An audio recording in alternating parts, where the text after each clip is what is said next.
안녕하십니까. 약들약의 고약사입니다. 화이팅 먼저 외치고 시작하겠습니다. 화이팅!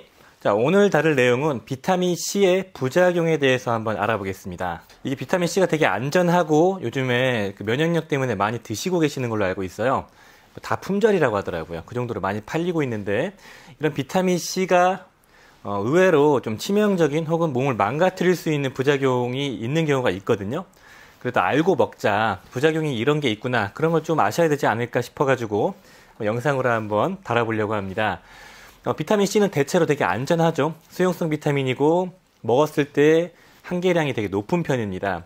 일반적으로 아이부터 성인까지 필수 필요량은 한 100ml 내외인데요. 약국에서 판매하거나 고려온단 비타민C 같이 이렇게 한 알 큰 걸로 되어 있는 것들은 한 알에 1000ml가 들어 있습니다. 1000ml면 하루 필요량이 10배가 넘는 정도의 용량인데 고용량을 복용했을 때 간혹 가다가 아주 낮은 확률로 부작용이 발생할 수 있기 때문에 이런 게 있구나, 그렇지만 안 맞게 되면 꽤 큰 부작용이 될 수 있구나, 이 정도만 알아주시면 될 것 같습니다. 자, 이제 부작용을 한번 말씀을 드리겠습니다. 첫 번째, 가장 흔하고 가장 안 좋은 예후의 부작용인데요. 신장 결석을 촉발시킬 수 있다. 요로결석이나 신장결석 같은 경우는 그 옥살산이라는 그 성분이 칼슘과 붙어가지고 결석, 돌덩어리를 만들어가지고 여기를 막는 거죠. 그래서 극심한 통증, 안 좋으면 신부전까지 유발할 수 있는 게 신장결석인데, 비타민C는 일반적으로 신결석에 과거력이 없고 유전력이 없는 분들은 큰 문제가 되지는 않습니다. 그런데 과거에 신장결석이 있었던 분들이나 가족력이 있는 분들은 주의를 해야 되는 거예요.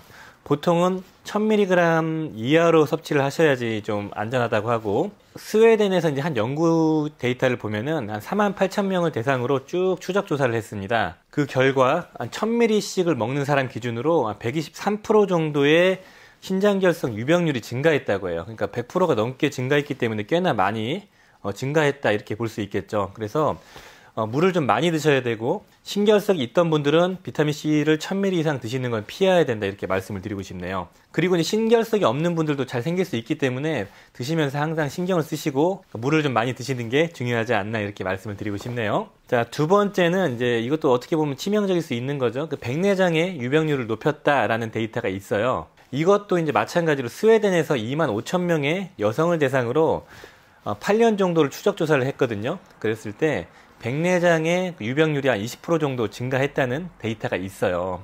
그렇다면은 연구진들이 비타민C가 왜 백내장을 유발했을까, 여기에 대한 의문이 좀 있었다고 하더라고요. 그냥 단순히 추정한 데이터로 말씀을 드리자면은 그 산화 환원 반응의 밸런스가 깨져가지고 그런 게 영향을 미치지 않았나라고 추정만 하고 있더라고요. 정확한 이유는 모르는 것 같습니다. 세 번째는 이제 철분의 흡수량을 증가시킵니다. 비타민C를 보통 음식과 비타민C 보충제를 100ml를 따로 먹었을 때 철분의 흡수율이 최대 60%까지 증가한다는 데이터들이 있잖아요.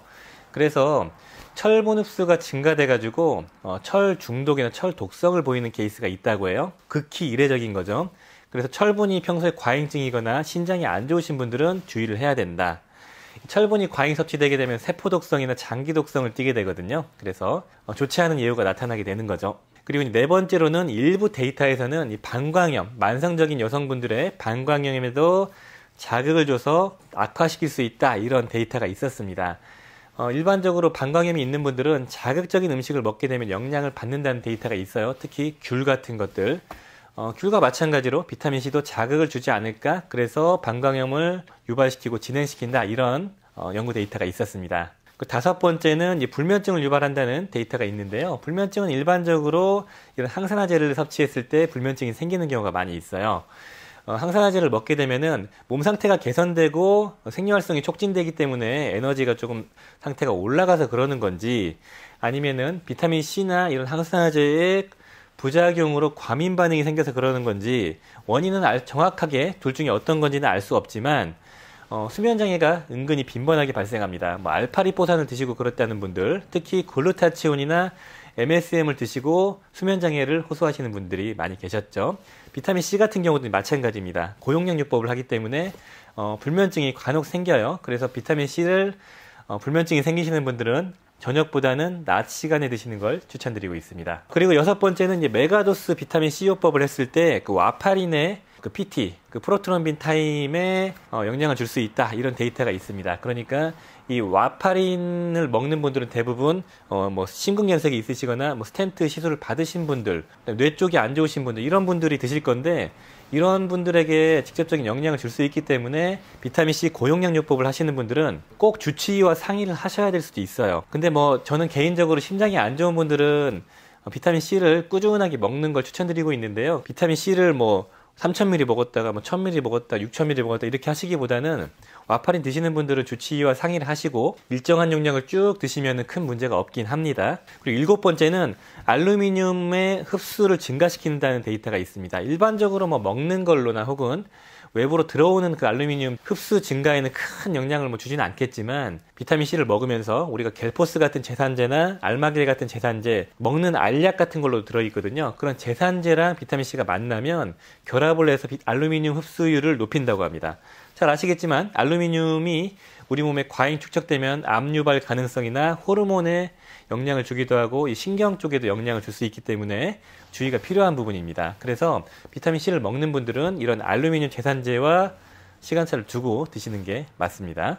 그리고 8번째는 이 경구피임약을 드시는 분들이 있죠. 그 머땡론 그리고 뭐 병원에서 처방받는 경구피임약 이런 거 드시는 분들은 비타민C가 그 에스트로겐 농도를 높이는 데이터가 있어가지고 경구피임약과 비타민C 메가도스를 하셨을 때 경구피임약의 부작용을 높일 수 있다는 거죠. 홍조나 두근거림이나 두통, 어지러움증, 소화불량, 변비 이런 것들을 과하게 유발할 수 있기 때문에 비타민C 메가도스 하시는 분들은 뭐 그 점을 유의하셔가지고 섭취하시는 게 좋지 않나 이렇게 생각을 하고 있고, 그리고 마지막으로는 이제 흔한 부작용인데 비타민C는 워낙 위장장애가 많고요. 그 다음에 가스참이나 설사 유발도 많이 하고요.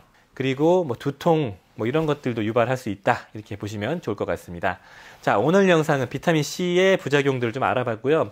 이 중에서 이제 몸에 좀 해를 줄 수 있는, 좀 심각한 해를 줄 수 있는 것들은 신결석, 그 다음에 백내장, 아까 말씀드렸던 와파린, 그 다음에 알루미늄 과잉 흡수 이런 것들이 있습니다. 나머지는 뭐 이런 게 있구나 정도만 아시면 좋을 것 같고요. 비타민C는 보통은 되게 안전하기 때문에 너무 걱정은 하지 마시고, 요즘에 비타민C를 많이 드시기 때문에 노파심에 한번 이 부작용에 대해서 한번 다뤄봤습니다. 도움이 되셨으면 좋아요, 구독 부탁드리겠습니다. 감사합니다. 빠이옴.